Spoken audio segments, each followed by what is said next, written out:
Hi, నేను మీ రాజ్ తరుణ్.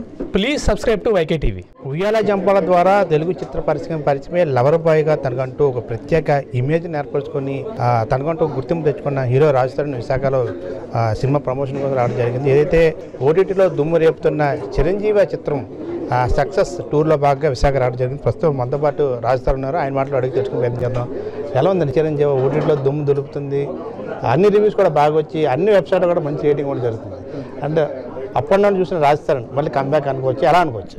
చాలా హ్యాపీ అండి. ఆబ్వియస్లీ అంటే చేసినప్పుడు ఫస్ట్ నుంచి కూడా ఏంటంటే ఖచ్చితంగా చూసినంతసేపు ఎంజాయ్ చేస్తూనే ఉండాలి, హ్యాపీగా నవ్వుకుంటూ ఎంజాయ్ చేసే సినిమా చేయాలి అన్న ఉద్దేశంతోనే మొదలుపెట్టామండి.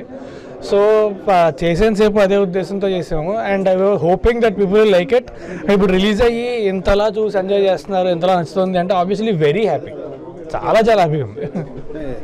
రాజ్ తరుణ్ కంటే ఒక ఇమేజ్ ఉంది, లవర్ బాయ్ ఇమేజ్. సో అది పక్కన పెట్టి కొంచెం డిఫరెంట్ ప్యాటర్న్ ట్రై చేశారు. దేనివల్ల?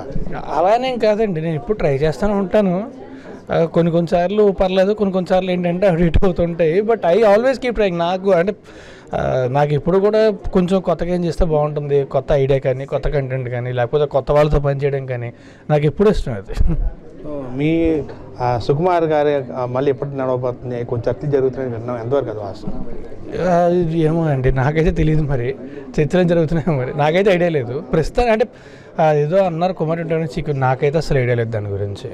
మరి ఓటీటీలో ఇది ఎంత బ్లాక్ బస్టర్గా నిలిచినప్పుడు ఎందుకు థియేటర్ రిలీజ్ చేయడానికి ఆలోచించలేదు? లేదండి, ఇది ఫస్ట్ నుంచి కూడా ఆహా వాళ్ళ నుంచే వచ్చిందండి. ఇది ఆహా వాళ్ళు అవి కలిసి అప్పుడు నా దగ్గరికి వచ్చారు. సో ఫస్ట్ నుంచి కూడా ఓటీటీయే. అండ్ మధ్యలోని సినిమా చాలా బాగా వస్తుంది అన్నమాట, థియేటర్కి వస్తే బాగుంటుంది కదా అనుకున్నారు. బట్ స్టిల్ అంటే ఆహా ఎక్స్క్లూజివ్గా స్టార్ట్ చేసాము. అండ్ ఒక సినిమా రేంజ్లో ఉండే కంటెంట్ ఆహాలో ఉండాలి అని చెప్పి ఓటీటీకి వస్తే బెటర్ అని చెప్పి so we came for OTT. But మధ్యలో అయితే అనుకున్నారు కానీ, బట్ ఐ థింక్ ఓటీటీలో అయితే అందరికీ చాలా యాక్సెసిబుల్గా ఉంటుంది. ప్లస్ ఫస్ట్ నుంచి అదే ప్లాన్ కదా.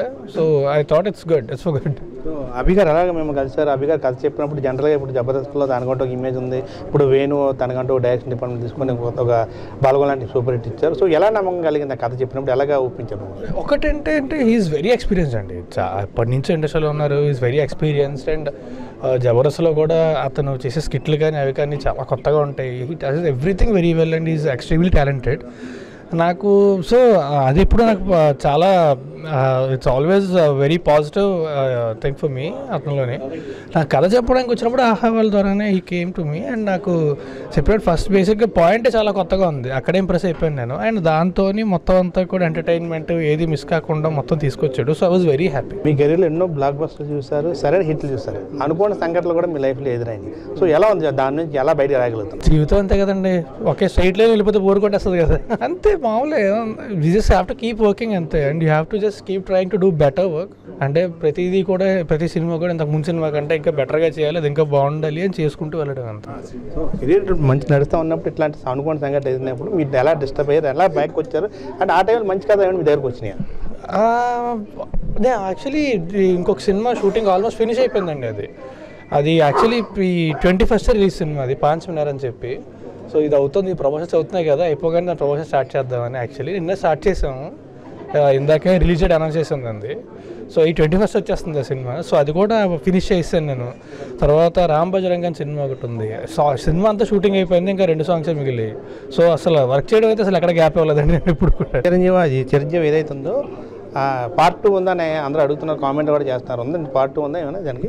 అంటే డైరెక్టర్కి ఐడియా అయితే ఉందండి, అది ఎప్పుడు ఉంటుంది ఏంటి అనేది వాళ్ళకి తెలియాలి. ఆ చివరిలో ఎక్స్టెన్షన్ కూడా ఇచ్చి వదిలేరు కదా, ఉంటుందని చెప్పి హింట్. సో ఉండొచ్చు, నాకు అంతవరకే తెలుసు బేసిక్గా. హాయ్, నేను మీ Raj Tarun. Please subscribe to YK TV.